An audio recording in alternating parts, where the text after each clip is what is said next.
All right. Hello and welcome. I am Mikki Osterloo, and I'm here with Michelle Simmons, Coach Michelle. This is Michelle and Mikki's Performance Playbook podcast. And so we're coming to you on a new recording platform. Hopefully, the quality is maybe a little bit better. So, yeah, we're going to go ahead and kick it off. Michelle, do you want to introduce our topic for today? Yeah, so we were talking off air. So, you and I are both longtime coaches, and, we've been through the ups and downs of training, personally ourselves. And then with a lot of the athletes that we work with, when we work with them over a long period of time, we see what happens when people start taking time off. And it's January right now. So what I have a whole cohort of athletes who have like taken some reasonably significant time off for very good reasons, right? Like there are a lot of really valid reasons to take time away from training. So like what we're not doing here is saying don't ever take time away from training. Life gets in the way sometimes. And when we start coming back from a long extended break, what should we expect in that process? Yes. And so I can start even just with my own personal anecdote because I feel like I think it's important for us as coaches to even take ourselves through this. So it's like when I take time off, and I'll use swimming as an example, um, because I think it's really important to understand how horrible swimming is and how much it sucks when you're not in shape to swim. Like I've personally been on both sides of that equation, right? Like I know what it feels like to be a good swimmer, to feel like smooth in the water, to feel like I have control over my pace, to feel like I can choose like my effort and pace whenever I want. And when you're not in shape, it does not work like that. So anyway, I took, I don't know, 5 or 6 months off swimming, and I just started back last week, Friday. So I've swam like 3 times in the last 5 days. And it's horrific. Like it literally just feels like I'm sinking in the water. Kind of don't want to look at my watch, feel uncoordinated, and it's really, really humbling. And I'm tired after like 1500 I swim, and I'm like, wow, I'm really tired. And so there's a couple ways to look at that. And so I'm using myself as an example here, partly because I know that I'm not alone, right? And it's like, because I'm also coaching a whole handful of athletes who are in the same boat, and likely you are too. And we may have some other listeners who are also in this boat.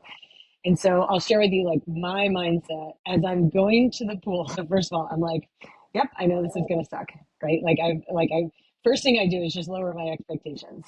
Be like, this is it, don't don't worry about your pace and just do the thing. Mhm. First thing that we're trying to do is establish a routine, a habit, frequency, consistency. And as eager as I am to get my fitness back, I know 100% the method to get there is not in any sort of heroic workout, right? So, Yeah. like, my first day was I'm going to do 1500. And no matter how I feel at the end, I'm getting out. Like, I'm not going to go longer than that, even if I feel like I could. I was really happy to get out at 1500. But like yesterday, I think I probably could have gone a little bit longer. But my goal was, and this is my thinking, is get out while you're still enjoying it. Because that way, like, I'll be more motivated to go back tomorrow versus if I drill myself into a hole thinking I have to hurry up and make up for all this time that I took off, then I'm more likely to just set myself back because I would be ignoring the rule of like frequency and consistency. And so like the volume doesn't even come in until I've got frequency and consistency um, nailed. So that's my plan for now is like, you know what, get to the pool 4 times a week, swim for 30 minutes or so, get out. And then as I start to feel like, oh, now it's easy. Now my arms aren't sore. Like I'm not kidding, Mikki. Like I mean, I used to swim. There were weeks when I swam like 30,000. A lot. Yeah. I don't know. Like I can't lift my arms above my head. Anyway, I haven't swam probably in a year and a half, so I would be humbled, I am sure. And I did not grow up swimming, so I will take your word for it. I might get back in the pool eventually. We'll see. But yeah, I don't doubt you. I don't doubt you because I have similar experiences with not swimming right now, but we can talk about it down the line. But, running, if you take a lot of time off, the first run back, you're just wrecked. Maybe it feels good during the time. I always tend to feel pretty good in my first run back. And then the next day, it's like, wow, yeah, lower legs are very, very sore. So, yeah, yeah. I think that so like And this is where we're talking, like, who we're not talking to today Yeah. are like your 20 and 30-year-old, Right. like eager beaver athletes who are like, what are you talking about? It feels great. And so, like, Nikki and I are both, and how Yeah. old are you? 45 this year. So, yeah. One next month. And so it's like, it is a different ball game when you're in your 40s and 50s and 60s.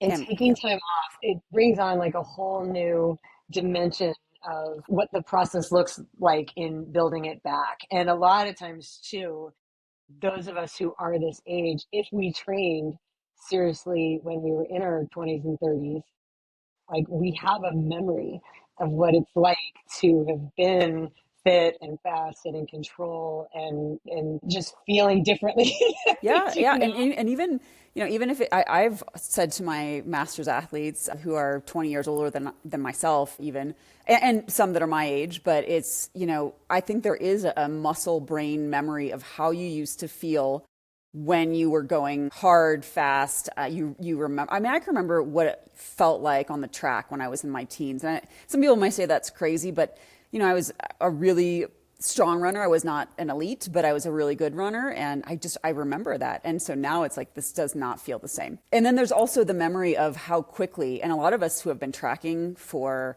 me, I think my training peaks goes back to 2011. And I can go back and look at how quickly I ramped and how quickly my fitness came back. And that's real. And it's not like, if I tried, well, yeah, now it's going to take longer. That's the science of aging, and we have not yet found the fountain of youth, right? The special pill to overcome some of the aging. I mean, they're making progress. We're making progress. Yay, science! But right now, it's still there. A reason that Olympians typically are, much younger. Now, there's definitely sport specific requirements, obviously. And as we've seen it, being endurance athletes, like you can continue to make a lot of progress in endurance because of the nature of the sport, as well as there's so many other things. Like I commonly have found athletes that weren't training effectively in their 30s or weren't fueling effectively, when they figure that out, yes, you can get faster. But for those people that were training effectively and efficiently and at their limits in their 30s and had the nutrition component,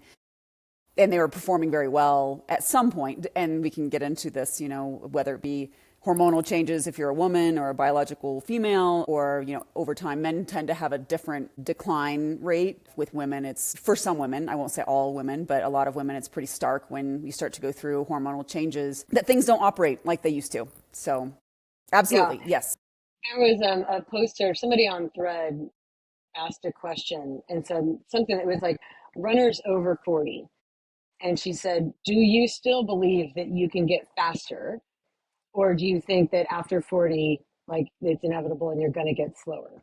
And, I don't know who the poster was, but it was somebody who clearly was pretty popular because there were a ton of responses to it. And I chimed in, and my answer was, as it is like many times, it depends, right? So, like, if you were like training and racing, and that was my answer was exactly what you just said. Like, if you were training and racing properly and competitively when you were younger, you're not likely to achieve lifetime PRs in your 40s.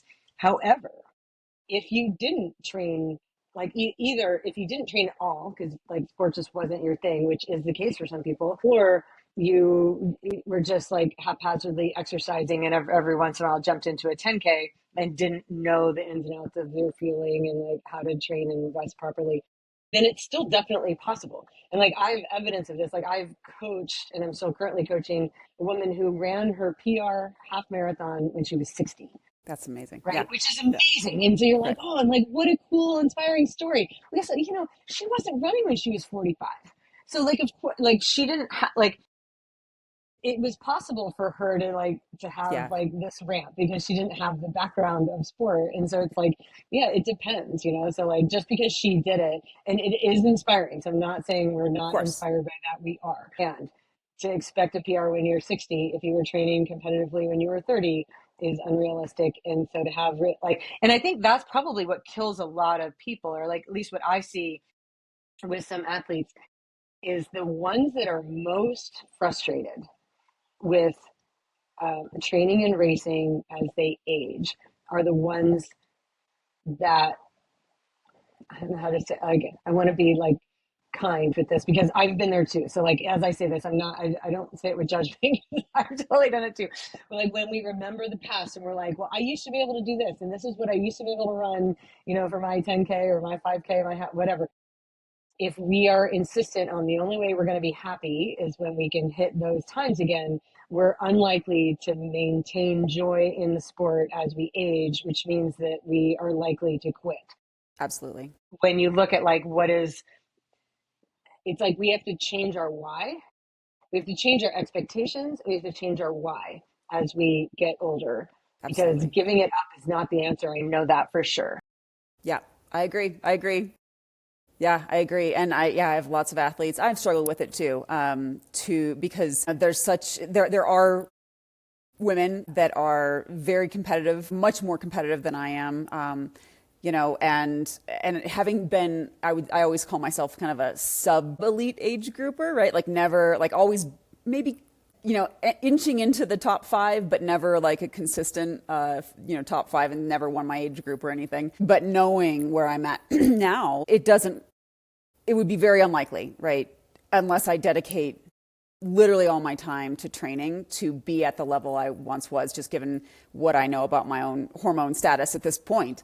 And I don't want to blame everything on hormones. There's also life stuff and all that complicated, but the reality is that, yeah, I've struggled to kind of change my mindset because I am a very competitive person, and but you're absolutely right. Giving it up completely, for athletes who have stepped away, I try to stay in touch with my past athletes, and I don't always know what they're up to and if they're staying active, but I have seen also the situation where life kind of takes over once they stop really focusing on a race because they feel like they can't be competitive, and so then it's career and family. And I'm not saying those are bad things; they're great, but we can't let our health slide at this age anymore because the consequences are pretty significant and dire, real significant issues, right? Like, breaking bones and cardiovascular disease. And, people do talk a lot about, osteoporosis and bone density and all that, and we can get into it. But, really cardiovascular disease is the number one killer of everyone, I think, right? So,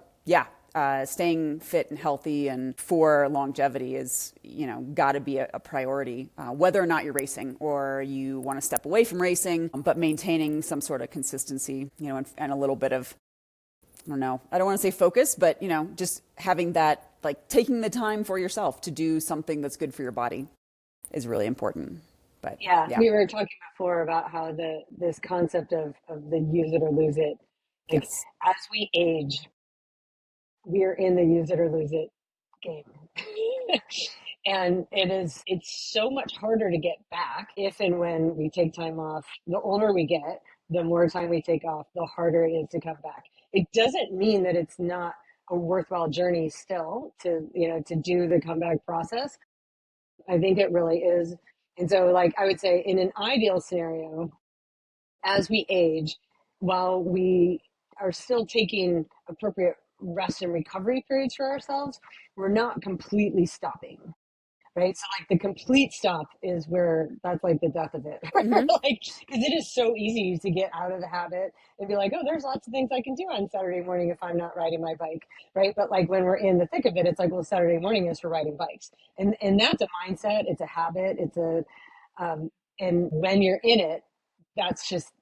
Saturday morning is like I'm training. Hello. And then when you get out of that and you realize that there's other things you can be doing on a Saturday morning, then it's really easy to let it go. And the longer that goes on, the harder it is to bring it back. And then you think, okay, well, why would we bother then? Right. And so then I'm thinking, okay, what are my whys? Like, why am I doing this? I like personally, I don't have a current interest in racing. Like I don't really have any desire to put on a timing chip, and yet I still am training every single day.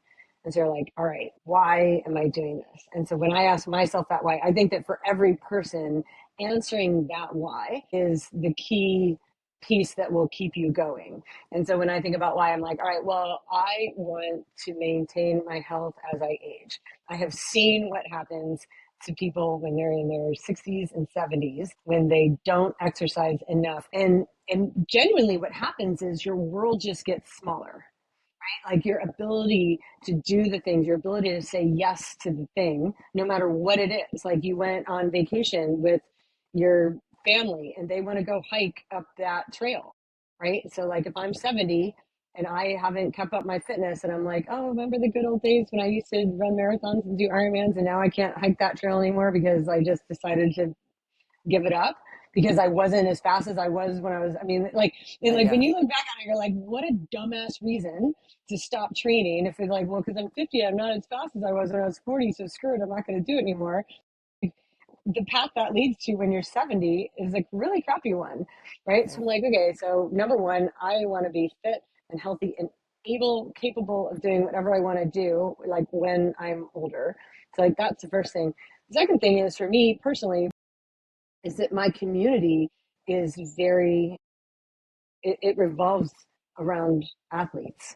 My friends are athletes. It is a social thing for me, and what I've found is that when I step away from training in a way that allows me to still play with my friends, Hmm. Hmm. like, it sounds crazy, but it's like I have a lot of fun riding in group rides on Saturday mornings. But if I'm not fit enough because I haven't been doing it enough, it's not actually fun because I'm just getting my ass kicked. So like, okay, when I think about what makes Saturday morning rides fun, like they're fun when I feel like I'm in control at least of myself, right? That like I'm choosing my effort. Like I can choose to, and it's easy enough to draft. Like I'm fit enough that I can draft and not be killing myself to sit on, or like somebody takes off up a hill and at least I can give chase and not be like, dying or whatever. And so it's like, if I lose touch with that, I lose touch with my ability to be social in a way that makes my life more fun and meaningful and enjoyable.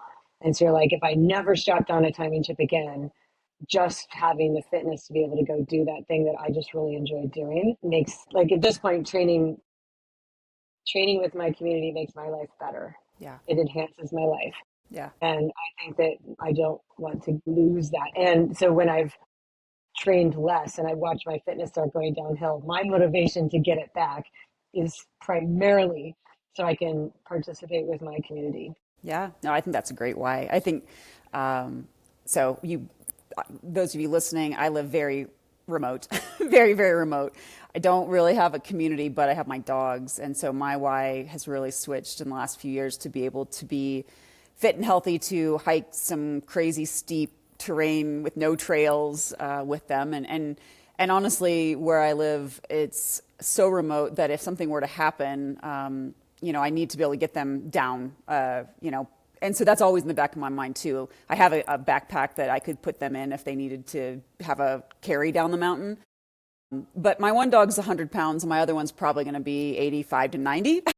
So I need, I'm not sure I would be able to do it on some of the terrain out here, but yeah, my why is to basically be able to have big mountain adventures with them, and on my own too.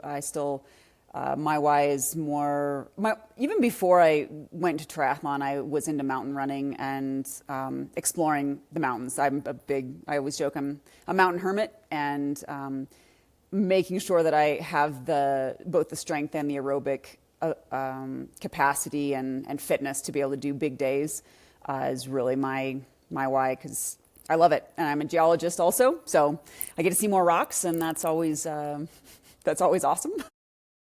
Yeah. And how smaller your world would feel if you like didn't have the capacity to go out and hike with your dogs every day. It'd be horrible. And I've had some injuries in the last few years that took me out of even really walking without pain, and feeling like I had a glute med probably almost fully torn at one point. Horrible, horrible injury, which made my gait of my walk awkward, and I kept rolling my ankle. It was horrible. I really was struggling for, almost a week, and my dogs weren't getting their walks, and they were out of control. And yeah, it would be and where I live too, every day I split firewood. So I literally have to be able to be mobile, and I want to be remote for as long as possible, So yeah, it would be really pretty devastating. I'm not saying it wouldn't be possible to make it work, but it would be hard for sure. So yeah. Yeah.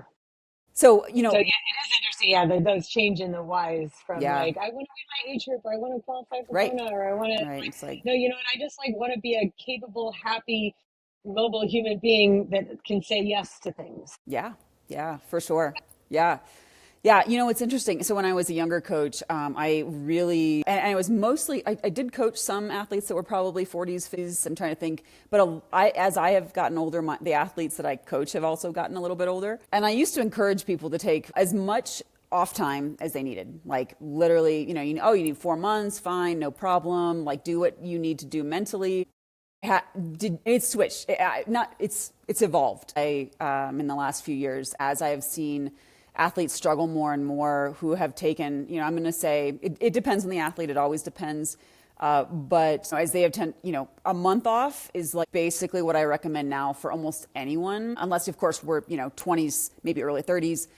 Maybe again, it depends, right, on the athlete and what their mental state is around their training. Like there is that component of being a little bit too what's the word I'm looking for? Obsessive. It takes too much out of them, and I get that. And ultimately, I like to work with the athlete to get a healthier relationship with training, so that it doesn't feel like they have to just give everything up, right, to get their training in. And that's always kind of been my philosophy. Like, let's try to have it work with your life. But yeah, from a lot of my masters athletes now that do still take an extended off season when I think they are doing not a lot of anything, the ramp back on is very painful, especially since, again, a lot of them, even though we work together and we try to anticipate how long it's going to take, what I've sort of seen is they almost barely reach where they were the year before in terms of progress, in terms of metrics, like fast, how fast they are, how much power they're pushing. And that's the reality. And have you seen this, or what is your stance now with your athletes in terms of taking a quote unquote off season? Do you encourage them to do that, or do you suggest they shorten it up, or yeah, Yeah. So I'm not sure. So I mean, you talk about how things have evolved. A while, like when I was the obsessive athlete, like when I was in my 30s and I didn't want to take an off season, and I looked at it like this is my like little advantage to not take an off season while everybody else does, and I'm going to enter January and be super fit and whatever. And so I was really good at that. And then I understood the benefit of the off season over over the course of years. So I think it's actually really possible for somebody who is eager and genuinely loves it to like not take a long off season when they're younger and get by. But at some point in the second year, in the third year, sometime it's going to catch up to you. So it's just like understanding that at some point, and it may catch up to you at an inopportune time, like the month before your really big race. And it's like your eagerness or your greediness to train came back and bit you in the ass because like you weren't patient enough, you didn't time it right. So like I have that perspective and understand that now. I would say that my athletes for the most part are likely more interested in taking their own off season than I am. I don't feel like I have to push it on them. They tell me like I just need to take a break. And that's more so. So I've been coaching for 16 years now, and I feel like it's more in the last, say, 3 or 4 years has been where athletes have been like, I need a break from this more than they did a while back. So I don't know how much that is like, and my athletes are aging with me. I mean, I do still have like, I have a whole group of girls that are like in their 20s and early 30s that, and even they want a break too. So I think I don't know if like the word has gotten out that the off season is important, or if our world just as it yeah, is so demanding with like there's so much yeah, other stuff that you need to do that fitting everything in 12 months a year feels like a giant challenge. But I feel like as a whole, like this is very generally speaking, but as a whole, I think athletes want to take more time off than I as a coach think they should. But I don't like tend to push them. I don't like send them emails and be like, you need to start training, because I also know that the motivation to do that has to be from within. But at some point they do come back. They almost always do. And when they do, that's where the rub is, right? Because you're like, oh, I just took 4 months off, and like, oh my god, this feels terrible. Yeah, it does. So like, let's approach it with this with the right mindset and approach that will help you get as close back to where you want to be. And I even hesitate to say like where you have been, Right. Because I think that that's one of the detriments or one of the traps that we can fall into is comparing where we currently are with where we were a couple of years ago or where we remember ourselves being. Because like I will tell you this, if I had all my old swim paces in my head, like when I'm swimming right now, I'd be like, screw it, why bother? I'm so far away from it that like, why would I even bother? And so if that was my goal is to get that, if my goal was I want to get back to where I was before, like on the surface that sounds like a good goal because it's tangible, right? Like I have a number, like that's the number I'm shooting for, and to have specific goals is good. But comparing yourself to where you were in the past, first of all, I think it puts a ceiling on you because it says like you can never go above it. And who knows, right? Like maybe someday you surprise yourself, like you don't Right. want to put that ceiling on. But also the level of frustration that you would feel if that's like your mindset every day would be so demotivating Hmm. that you're not likely to see the process through. And Right. so I would say like, so if I use myself as an example and like what I'm trying to do right now is lead by example, saying like, yeah, I know what it feels like to have taken a bunch of time off and then like try to build your fitness back, to have the past that I have and maybe you have too. And then like, where are you now? How are we doing this? And genuinely the mindset is what I want isn't even the time. It isn't the paces. It's the feeling, Yeah. right? It's the feeling of like that felt smooth and controlled. It felt like I was moving well. Like it felt enjoyable. It felt like there's a feeling of being efficient in your movement Absolutely. that feels great. And so I'm like, that's what I'm after. And whatever the time or the pace is as I age, as long as I'm achieving that feeling, and guess what? The process to achieve that feeling is exactly the same as the process to achieve the pace. So likely the pace is coming, but if the pace like, and so that's where like the rub is the goal the pace or is the goal the feeling? You go, okay, my goal is the feeling, and with the feeling comes the pace. Yeah. You can achieve the pace with a really crappy feeling too, Oh, right? yeah. Like if you were to like tense up and struggle through, you can do that for like 100 or what, a half a mile running or whatever it is. And it's like you're struggling and, and it feels terrible, but I did the pace. And you're like, but I would rather go a little slower and have the feeling than to like tense Hmm. up and have the horrible feeling, but at faster pace. Does that make sense? Like, Yeah, absolutely. I totally know. I feel the same. I mean, I know that I will never run the paces that I did in my teens and 20s, for short stuff. And maybe even not, able to run the paces that I ran for an open marathon at this point. But if I could get back to feeling a little bit more like how I felt when I was racing strong, or running strong, I think that's always been the goal because it's fun. It's fun to feel good. And when you feel good, you do more of the thing, right? So, but there is, yeah, I was so interesting because as soon as it feels good, you're like, oh, I want to run again tomorrow, or I want to go swim. And then it's like getting over that hump. I was going to write a Substack about this too and call it something like, getting over the hump. Because it's like, so where I'm at right now with my swimming and where like our listeners are at, if they've taken time off, they could be swim, bike, run, it doesn't even matter. That whole like trying to get back over the hump to the point where it's like this feels good again, it doesn't feel good in that process. And so understanding what the process is, and that as long as I stick with it, as long as I'm consistent, as long as I'm frequently, and I mean, I'd be curious to hear like what your experience is with this too, but for me personally, I know that there's a volume for me to be swimming well, like 10K a week is like I feel good when I'm swimming 10K a week. Less than that, I can kind of feel okay, but there's still going to be some struggle. More than that, it just keeps getting better. But like a threshold for me is 10K a week. If I were to swim 2K 5 days a week, that is a better approach to that 10K than 5K yeah. twice a week. Like I, I without it, like the yeah, frequency. totally agree.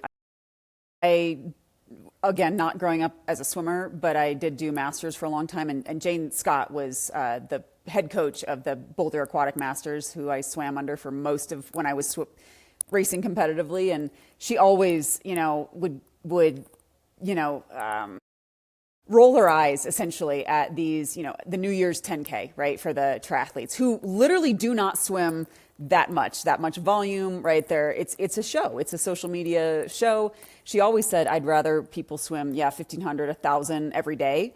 That would do more for your swimming than these giant these big swim sets that look great on paper. Oh, it's super sexy to do a 10K swim, right? And I've done 10K swims in the pool. Yeah, I got it done. It was fine. But when I made the most swim progress, it was definitely volume, and it wasn't always, I tried to go to masters 4 times, 5 times a week. Sometimes I'd swim a double header in masters, but probably the volume, straight volume of those sets were not super high because it's masters and how masters works, right? It's usually, up to, sometimes we did some 400s, right? But it was not the big volume sets. So yeah, I completely agree. And she was a very good swim coach, and I think if she thought that, I took that to heart and was like, okay, I don't need to do a ton, but swimming more frequently will be better for especially as someone that didn't grow up swimming.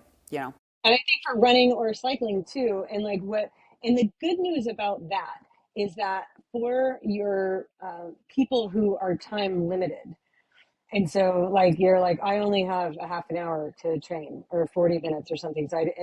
And I have totally been in that mindset. Like when I was training high volume, if I only had 45 minutes, like I wouldn't bother because in my mind it was like it had to be an hour and a half workout in order to like count for anything. And now I'm like, oh, you know what? 30 minutes is better than a zero. Like going to, and like if all you have is 30 minutes, you're going to do the 30-minute run or the 30-minute ride or the 30-minute swim, you are better off doing that than not doing that, Yeah. especially as we age. Yeah. Yeah, I totally agree. I definitely think that's true on the bike. There are maybe some athletes who they have not yet developed or the, how do I phrase this? Like with running, just given the nature of the sport, I think sometimes they can, I never want an athlete to do a run streak. I think it's quite honestly stupid. You need to work up to that, right? If you want to try it, and there are safer ways to do that. But yeah, so some athletes, I think more consistent. I will say, more consistent short runs are probably better for almost everyone. But in terms of like how consistent, that varies depending on the athlete and their history with running and run injuries and lower leg issues and knee issues and all that jazz. But yeah, I think, yeah, I mean, for sure. Yeah, I completely agree. Yeah. I'm So going to shift gears here yeah. and just, so I got this note today from an athlete, like right in Training Peaks, going back and forth. And, and I wrote it down because I thought this is going to be absolutely perfect to talk about on this podcast. So she's an older athlete and struggling some on the bike, wanting to like build strength and power on the bike. And her quote, what she wrote was, "I lack power and strength." Right. And so like and the reason that I bring this up is because that's a sentiment that probably just about all of us can identify with, right? Like you could say like, I lack power and strength. Like raise your hand if you've ever had that thought. Yeah, Like all the time. every single one of us, like no matter what your age is, like right, like you're too new, so you haven't developed power and strength yet, or you're I would say too old, but you're older now, and or you took time off or whatever. It says I lack power and strength. And so, and you know me, like if you followed me at all, and like I'm all about words and the words we use, like it matters and it impacts us. And so when an athlete says lack power and strength, then like taking that mindset with us into any sort of training session, like as soon as it gets hard or you're in an interval that is requiring power and strength, and your mindset is I lack power and strength, your belief in your ability to do it goes down, right? And then there's a feeling of being like down on yourself. I suck at this. And so then when you're in that mindset, so even if it's like quote unquote true, I lack power and strength, when that's the words you're using, even if you're just saying it quietly to yourself, or if you're writing it down, or if you're saying it out loud to friends, the downward spiral that comes out of that is legit. Like you're not even imagining it. It's true. You will Hmm. continue to lack power and strength. And so there's a couple ways, and these are like little tips that like athletes can use. And I learned these, I apply them, and it absolutely makes a difference. So there's a couple ways we can modify that sentence to keep it still true and be more motivating than like feeling demotivating. So one, we could add the word currently. So if you said, I currently lack power and strength, right? Like it remains true, but like in your mind, like, what changes? Like, what's the difference between the sentence, I lack power and strength, and I currently lack power and strength? Well, there's a time component, right? Like in the first one, you are identifying, you're taking what your judgment of probably what you're seeing and feeling. I'm going to guess this athlete's probably on a Zwift, or, she's seeing data, which we can go into. Like, I'm a scientist, I love data, but there's also a time and place. And if athletes cannot use it appropriately, then it needs to go away. And this might be one of those cases, right, where she's seeing the number, doesn't like the number. But the second that I currently lack strength, right, takes one, it removes a bit of the immediacy, I think, from the identification of the judgment onto the self, the ego, right? And we're always trying to remove our who we are, the deep, Identity. identity, right? The deep you, the deep I, from the judgment that we often either put on ourselves or other people put on us. So yeah, I like that one much better. What else? I mean, how else could you rephrase that? Yeah, so because currently, when you add currently, it opens the door to this is something that can Yes. change. Yeah. Versus like, like I like power and strength is just like that's who I am, and it's like the door being open to it changing is it doesn't feel as open. But I like adding currently. The other thing that the other way I phrased it for her was I'm still building Mm-hmm. power and strength. And so again, like it's still true. So we're not gaslighting ourselves into like, I'm super power like those are the mantras that I think rub people the wrong way. Like when you know deep inside that you don't like if I were to like let's even use me as an example. Like if I go to the pool and I'm like, I'm so fast, right? Like deep inside, like I know that I'm not, right? Like currently right now, like I'm not. So to lie to myself and gaslight myself and tell myself that I am, like it feels so inauthentic. Like that's not the kind of mindset that we're trying to accomplish. Like I need to find a way to phrase this where it rings true and leaves the door open for me to feel like I have room to improve or I'm building. And so when we think about what dopamine is this molecule of motivation, right? So when I use the word currently in there, it's like now I have some motivation that I can make this better. If I say I'm still building or developing my power and strength, then it's like what happens is my brain then is instructed to look for evidence that I'm building power and strength. And so, like, if my watts are 5 watts more than they were last week, Thursday, there's evidence that I'm building power and strength. And anytime we're on the path where we're seeing improvement, that's where dopamine kicks in. And now I'm motivated to keep going. And so it's like we can use our words to help change the chemicals in our brain Yeah. to help us do better. And so that would be one thing. And the reason that I wanted to bring this up is because it's so common. Yeah. Like the way that we talk to ourselves, the way we judge ourselves, and we can be downright mean to ourselves at times. Absolutely. Yeah. And so it's like when we find ourselves in the situation where I'm coming back from a break, to do so in a way where we're not judging ourselves, but we are careful about the words that we're choosing. And we're choosing words that are true. So I'm not gaslighting myself. I have lots of strength and power to gain. Mm-hmm. Right? I'm not there yet. But we can use words like yet and like currently and like building and allow it to ring true and leave space for the dopamine to to help us keep Yep. going on that path. Yeah. So anyway, I just wanted to bring that up because like I Yeah. feel like that negative I'm in the mode like as a coach of like I catch that language when my athletes are writing it in. And if we do it often enough, what I've seen over time is that they start then like using the language of like, I'm still building this. Yes, you are. Doesn't Yeah. that feel better? Yes, it feels better. I probably need to embrace a little bit more of that. I've taken the stance of, well, this last year, I essentially told athletes I would not comment on their training peaks if they commented on their pace being terrible, or on the flip side, because it's the same token of judgment, if their pace was so great, right? And this is primarily the run, although some cyclists will do this with power, power wasn't good or whatever, and I said, you can comment on that if you include, your overall like fueling, what you did, your recovery from the prior session and your heart rate. then I'm happy to engage with this and look at but if you just comment on the pace and the power or whatever without anything else, then I won't, I'm not even gonna, it's done. The session is dead to me, right? Because I couldn't break them. I couldn't break them of the habit of the constant judgment around. So I'm like, that's one data. What's one metric?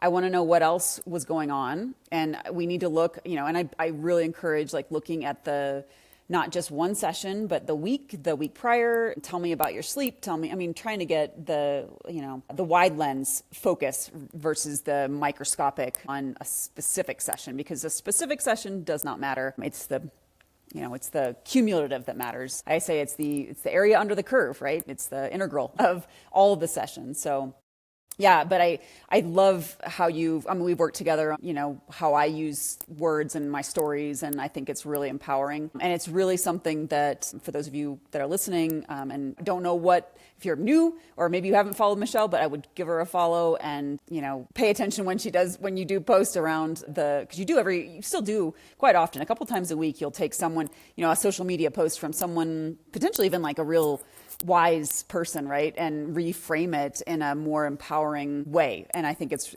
what's the word I'm looking for? It's very action based too, right? Like to write out something and then to take the words and I just say play with your words. play I with your mean, words. just Yeah. because the thing is, like, once you start playing with your words, the whole idea is like finding the phrase or the phrasing that feels most true and most impactful to you, right? And it's like, which one feels more authentic? Which one feels better to you? And it might be different for different people, right? So the idea being play with your words. And then when we become aware of the fact that our the words we choose impact the way that we think and feel and then therefore act, you're like, oh my gosh, so if I change my words, okay, I can change the way that I feel, and when I change the way that I feel, I'm likely to change the way that I act, which in turn changes the way that I feel. And all I had to do was add the word currently, and that changed the whole thing. It's like, that is amazing. But yeah, my awareness now is pretty keen to that. So whenever I see someone, and it's like, it kind of doesn't even matter who you are, like very, very smart, well-known people. We all, and the whole idea being we all do it. Yeah. Right. So Oh it's yeah. not even a judgment of being like, your language isn't good enough. Like, none of us are. This is a work. We are all a work in progress here. And when we bring our awareness to it, we can just tweak a couple of words. I mean, there's times where you're like, I remove one word and it just changes the whole feeling in that sentence and it remains true. And now I'm more motivated or, so yeah, I think that it's pretty cool. Another thing that an athlete did for a while, an athlete that I used to coach, it was a cool thing that she did. And it helped her, I think, on her path of like rebuilding fitness from a place where like she didn't want to be. She wanted to be somewhere where she wasn't. And so the workouts, as we're, like I talked about that hump, like as we're climbing that hump and like trying to get to the point of like, that felt good. And it doesn't feel good along the way. What she did, which I thought was cool, was she would at the every one of her workouts, she would write a workout win, right? And just one thing that is positive about the workout. And guess what? Sometimes it was, I made myself start. Yeah. Yeah. The whole thing felt so perfect, but you know what? I made myself start. And like, that's a win. And when we praise ourselves, and like you and I have talked about this too, like the analogy of how we work with our dogs Mm-hmm. is really key, right? So like when we want our dogs to like have a certain behavior or repeat a certain behavior or be in a habit or what, we praise them. Like we catch them doing the thing we want them to do, and then we give them a treat or we pat them on the head or we scratch them and say, good boy, good girl, right? Like we praise them for that. And then they're like, that's something I should keep doing. And then they go do it more. Versus like when we discipline a dog and we're like, bad dog, right? And then the dog puts its tail between its legs and it goes and hides in the corner. And that dog is not likely to come out and be happy and gregarious and joyful and living its best life. And yet here we are with ourselves going, I lack power and strength. Like, well, from there, where are you going? Like, let's get back on the bandwagon here Yeah. and let's talk kindly to ourselves and praise ourselves for whatever no matter how small it is. Mm-hmm. you praise yourself for that thing, and then you're more likely to keep going. And that's how you get over that hump. And now, if you don't judge every step along the way, eventually you just find out that it's April and I'm over the hump. I feel Hmm. good now. Like Yeah. I've been through this enough is part of it. Like I've long lifetime of experience in doing this. It's like I'm positive that if I do the things that I know I need to do come April, if we're still doing this podcast, I'll be like, I'm feeling great in the water, Mikki. Yep. No, I We can hope. revisit this exact I same know thing. it I'll be too. like, I feel great. Yep. No, it's science does work. I mean, I think the thing that I tell my athletes who, masters athletes that are a little bit older and have taken some breaks or for whatever reason, the timeline has to be lengthened, right? Or best case scenario, you don't think about the timeline, right? It's like you stay in the now, in the present moment, right? And you just do the workout. You try to feel what you're feeling, and that sounds so woo woo, right? I don't mean that, but don't judge, right? Like if the judgment is so hard for you, for the athlete, take it off your watch, take it off your bike computer. Back, and I'm sure you have this experience too. Back when I started training, I just rode my trainer by heart rate. And so there was, there might have been like, oh, my heart rate was a little low or a little high and I didn't feel so great, but it wasn't. And don't get me wrong, I use all the metrics, almost all the metrics out there, right, for training athletes. But there's a lot of damage that can be done if you just can't let it go. So for running especially, I tell people to take pace off their watch and have heart rate and time, maybe distance. If power is really, and I know it's problematic because of Zwift and how bike workouts are written. And I do this for my athletes. I write a workout and I always use ranges. I always use ranges of, zone 2, or maybe it's a little smaller segments or finer tune, but for the most part, I always use ranges and I always give guidance. Like if it's not happening, especially with the upper end stuff, drop it down, but I know that when you upload a file to Zwift, it just takes the average. And so often I get a response that I failed the workout. I failed the workout. And it's like, no, you didn't. Like, what do you mean? Oh, I couldn't hold the power. And it's like, but you were in the right zone. So like you didn't fail, right? Like you did the workout. Okay. So you didn't hit the exact number, right? For whatever reason. I know that these platforms have motivated a lot of people, but I think there's been a bit of just this idea that every day we can be perfect in execution, which is just not realistic at all, so yeah. So lengthen the timeline, take away the data if you need to, like you said, yeah, use your words wisely. And if you don't know what we're talking about, follow Michelle. And yeah, I mean, what else do you think athletes can do? I have, when people are rebuilding, especially in masters, I usually recommend some specific types of workouts. Do you give people, or do you kind of let them guide how, or maybe their events are going to guide your prescriptions? Do you have ideas for how to I'm thinking of things like, certainly strength. Strength is a big one, right? I mean, strength gets talked about all the time anymore, and that is a component. It depends, I think, on the athlete and how long of time they have taken off. But the neuromuscular, the brain muscle connection, oftentimes I say goes, it goes to sleep, right? And as we age, we lose that connectivity. So some of the feeling bad can actually be related to a muscular brain connection and maybe not fitness. There probably is some reduction in your fitness as well, your cardiovascular fitness or your aerobic fitness. But yeah, so for example, for some of my athletes who are coming back, once we get to a good baseline of consistent running, I will add in strides, not max effort strides, but strides that focus on, your form over like a recovery, a full recovery, so that you are focusing on your form and how it feels to run. Could be done up a little bit of a grade. I usually don't recommend a downhill run for these initially because that's too impactful. But in short, I always say a range of like 10 seconds to 20 seconds maybe. And if 20 seconds feels too long, then shorten it, because it's not about the length of time. I think neuromuscular is actually like anything under, I think it's about 15, but I always have people ramp up, Like right? 8 to 15. Yeah, 8 to But I let 15. mine go for like 30 seconds. Like I commonly prescribe strides at like 30 seconds. I think that they're useful under, but what's interesting is that I think most athletes prefer to go to 30. Yeah. Yeah. And I don't think there's any harm in doing that. Right. So I'm like, okay, go for 30. I also think that a lot of times athletes will undercut their recovery, or they, like, I think that it's better. And I write it every time: walk back recoveries, recover until you feel like you're ready to give another effort again without strain. And so in my mind, I don't know that the time matters as much, but the goal of those is to move faster in a way that feels good for a time frame that is short enough to not elicit strain, Yeah. right? Yeah. Like whatever that is. Like if you start tensing up and tightening up and breathing hard, you went too long on whatever the short burst was.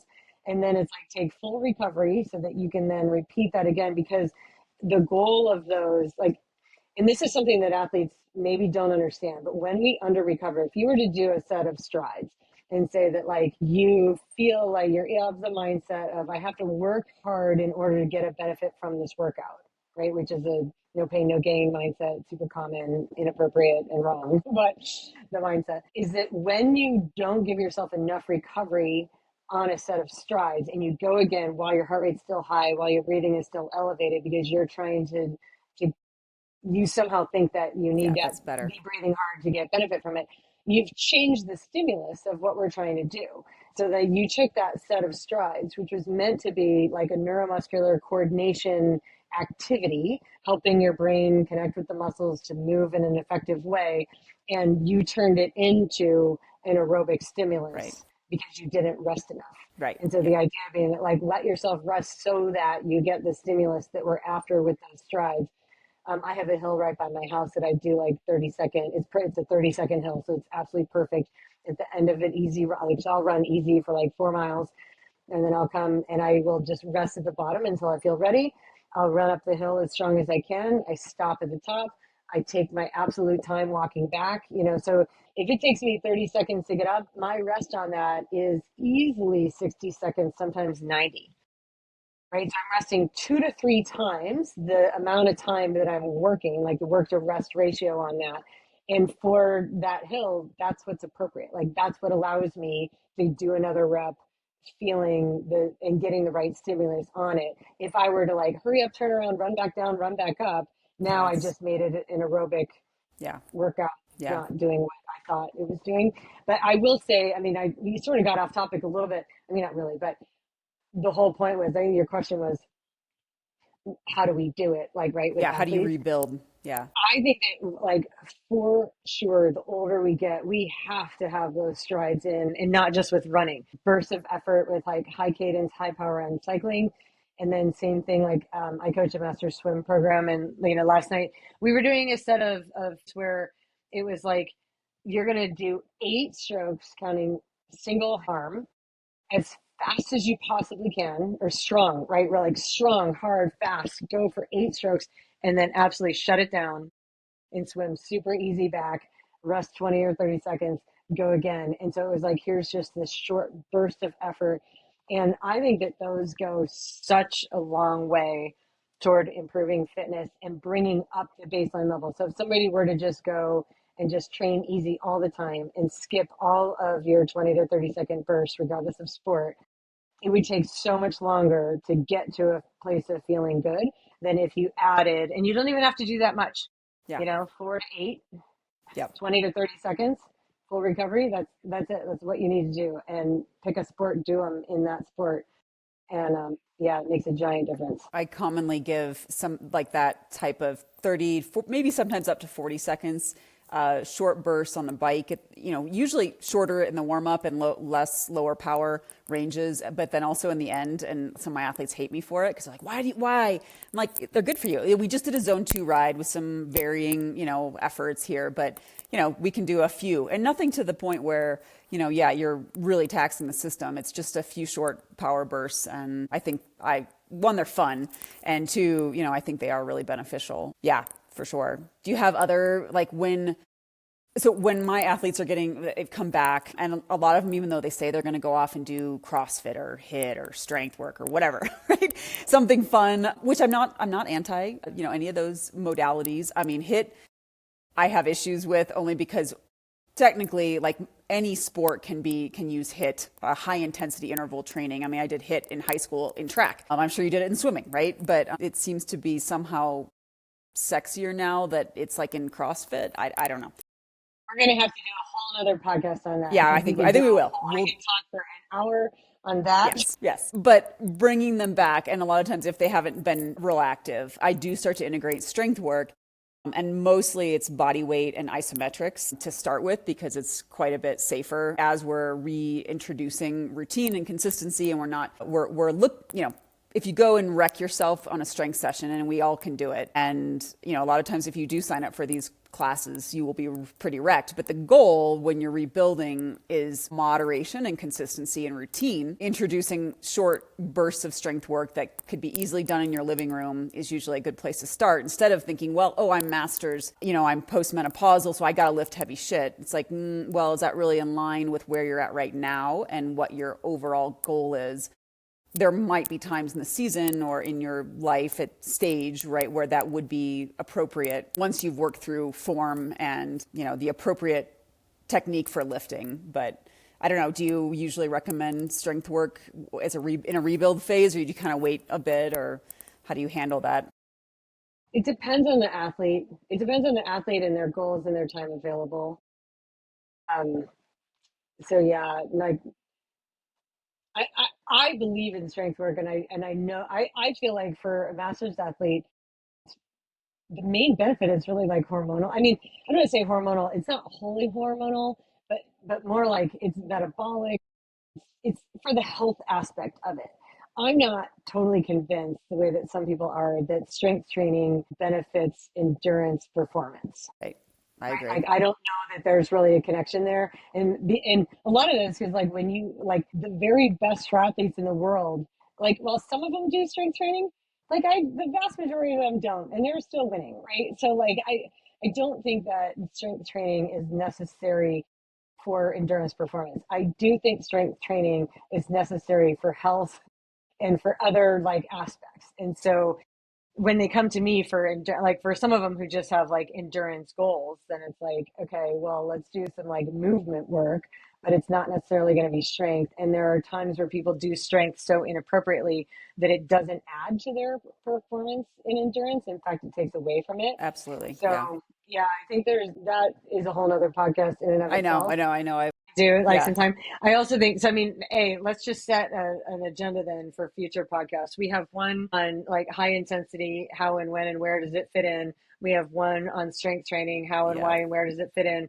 Yeah. Another one I think is mobility and movement practice, right? And I talk about when we get old. I think this is I don't know. It's a pet people think that that losing mobility as you get older is just like a thing that happens, and I believe that losing mobility is a thing that happens when you stop moving in full ranges of motion. And so I have seen 70-year-olds that have incredible posture and mobility, and it's because like they focus on that. And for people who are older and they're like, I'm so tight now. And they're like, it's just the way it is because that's just what happens with age. Yeah, it does just happen with age. And if you want to combat it, you absolutely can. So, like, I think that moving well should be a goal. And endurance sport doesn't necessarily lead us Lend down it. that path. Like, it's moving in big ways. And so we can talk about, I mean, like, that's just my pet is like ungluing your fascia, to move in big ways, big range of motion, and how good you can feel when you do that. So, like, there we go. We have several more Yeah. podcasts that we're going to Well, need to do. I know. I've got one more that I did. I think we had touched on the other night. There was a study around women's reduction in lung functionality, perimenopause and postmenopausal, and I did find the study. And I had it jotted down here. It was a 2016 study. I'm not going to give the rates of the reductions, but they equated to like having smoked cigarettes, and this is the amount of lung capacity reduction. And I was wrong. I think I said it was like a pack of like one cigarette a day for 10 years. No, the decline in lung functionality would be akin to smoking 20 cigarettes, so a pack of cigarettes a day for 2 years. And the decline in the lung size was similar to smoking 20 cigarettes per day. So a pack per day for 10 years. And I woefully underestimated what the reduction in lung capacity was. And of course, there's been people on the internet that have written about this, and their number one recommendation is strength training. However, we can maybe not fully mitigate this, right? Like this is due to, I mean, potentially a hormone replacement therapy may change this. The study did not look at hormone replacement therapy. However, you have been talking and stressing about breathing and breathing appropriately, which kind of fits into mobility a little bit. But, if we are not breathing in a way that supports full lung capacity, we're just doing even more damage than what our natural bodies are going to go through if you're a biological female. So I just thought that was interesting, and it's something I wanted to point out to you because I know we talked about it a little bit last night. I couldn't remember what the reductions were, that it doesn't get talked about, right? Everyone talks about loss of bone density, right? And somehow strength training, which is another topic that we could do, how strength training, unless you're doing, I think it's about 4.5 times your body weight, loading that muscle and bone, you're not actually increasing your bone density. Now you are strengthening your muscles, which could help prevent falls, right?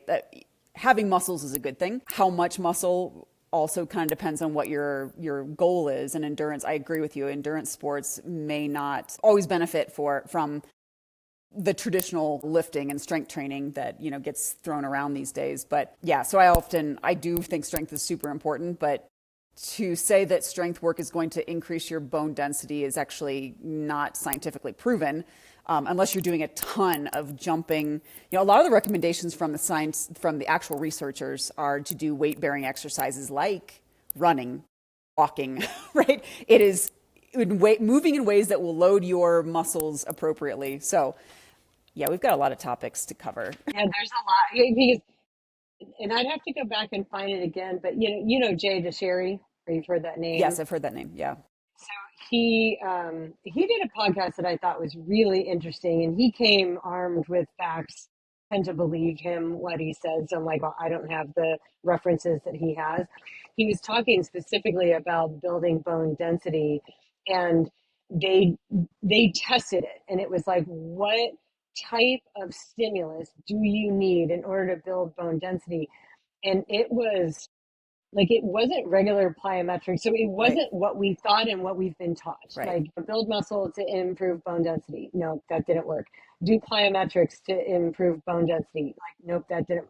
But there was a certain type of plyometric that it was like, Yeah. that was the kind that if you did that, but it was like, it wasn't the kind that it would be like, that's just what you would do if you went out to do plyometrics. It was like very, very specific and intentional if you actually want to build bone density. So it's like, it's a fallacy to think like whatever we think builds bone density, it doesn't. Yeah. And then I have so many questions about that study about like lung capacity going down with hormones. And so, well, there's a part of me that sees that there could be a hormonal component, like lung capacity or lung function. I have a really hard time believing that we couldn't mitigate that with specific behavior in like choosing how we breathe. It's totally possible to choose how we breathe. And so I'm like, oh, like if I were doing that study, or if I was like a co-author on that study, I'd be like, well, let's put an arm of the group that spent 3 minutes a day breathing like this, and expanding. Some of the breathing I've done, again, this can be another topic for a podcast, is like the specific kind of breathing exercises I've done that have led me to have independent control over my intercostal muscles, where I literally feel like I have the capacity now, if I choose to, I can make my rib cage get really, really big and wide, and then I can squeeze it down and make it really, really small. Like squeeze all the air out, and that's in intercostal muscles, or the muscles between those bones.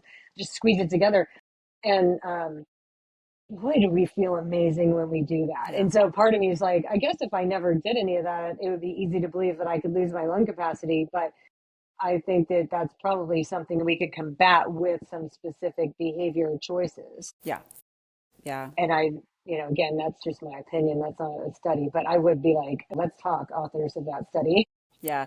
Well, and again, this is, almost, well, not quite a decade old, but I couldn't find any more recent studies. And I know it's still kind of hopefully there's more resources put towards understanding women's health overall, and There is something about how like progesterone, so like it was, in the back half of our cycle, when so if you ever wore an aura, did you ever wear an aura ring yeah, or I actually anything? still do. Yeah, Okay, so I wore mine until the battery like yeah. didn't last through the Mine is night dying. anymore, and then I'm like, like it doesn't work, and I didn't buy another one. So I'm like, I learned everything I was going to learn. But what's interesting is that I would see and note in the back half of my cycle that my overnight breath rate would increase, right, like in the luteal phase. And then Patrick McEwen is the Oxygen Advantage guy, and he wrote like that giant book, Oxygen Advantage, which I have. I didn't read the whole thing, but like I use it as reference. So he does have a chapter in there where he talks specifically about women and the hormonal cycle and Mm-hmm. how when progesterone is elevated, and I'm not sure exactly what the mechanism is, but that with elevated progesterone comes elevated breath rate. So it's like that goes right along with the data that I actually saw, when I was wearing the ring. It was like in the back half of the cycle, my breath rate was like +2 maybe Mm-hmm. over what it was in the first half of the cycle. And I didn't understand that. I was like, it has to have something to do with hormones. Mm-hmm. And then Patrick McEwen linked it somehow to like increase progesterone.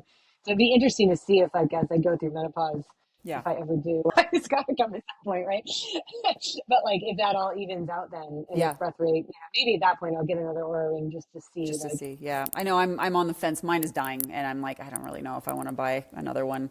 I have to charge it like I basically put it on as I'm reading before bed. I put it on the charger so I know I can have data through the night because it won't last more than probably 12, 13 hours at this point. Sadly, yeah. And yeah, mine from that point, mine died very quick. I mean, it yeah. was a month. And then it was like, it didn't like I would charge it right before bed and it would be 100%. And I would wake up 8 hours later, And be battery's like dead. And dead. you're Yeah. like, well, that's the end of that then. Yep. Yeah. Yep.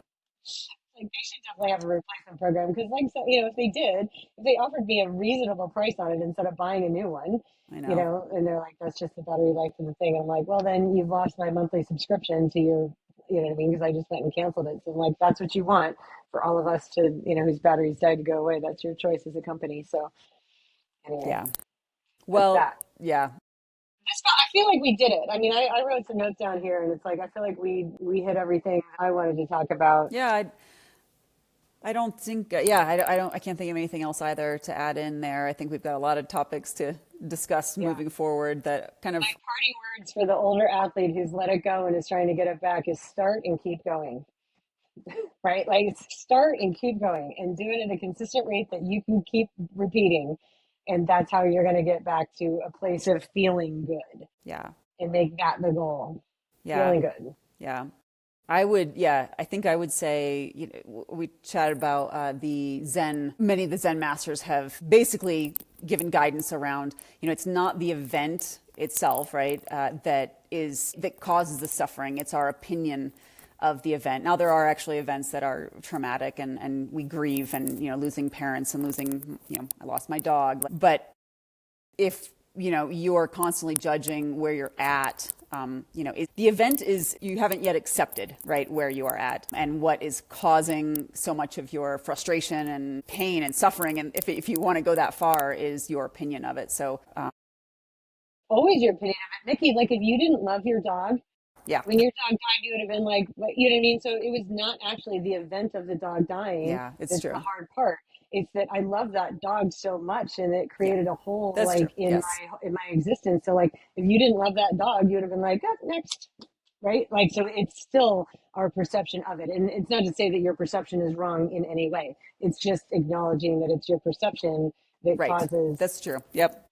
Yeah, like, yeah. But I think with when there's like action, when you're trying to rebuild, I think a lot of the opinions we have of where we were, where we need to be, where we need to go, a lot of that is not helpful. Certainly, none of that. yeah, yeah. In the So, long run. I think it'd be helpful when you're like 20, you're in college and sure, you're like sure, a hungry yes, go-getter and you're yeah, like, yeah, then that's fine. But yeah, I yeah, think as we age, there's a shift in our path that happens and we're both experiencing that. So listeners, come along with us. yes, yes.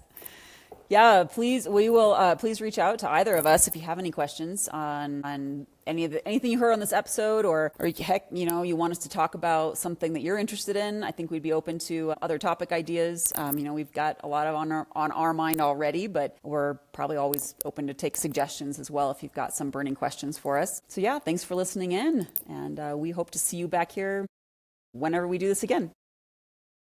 We'll Well, we'll yeah, try to be consistent. yes, we will. We will try to be consistent. All right.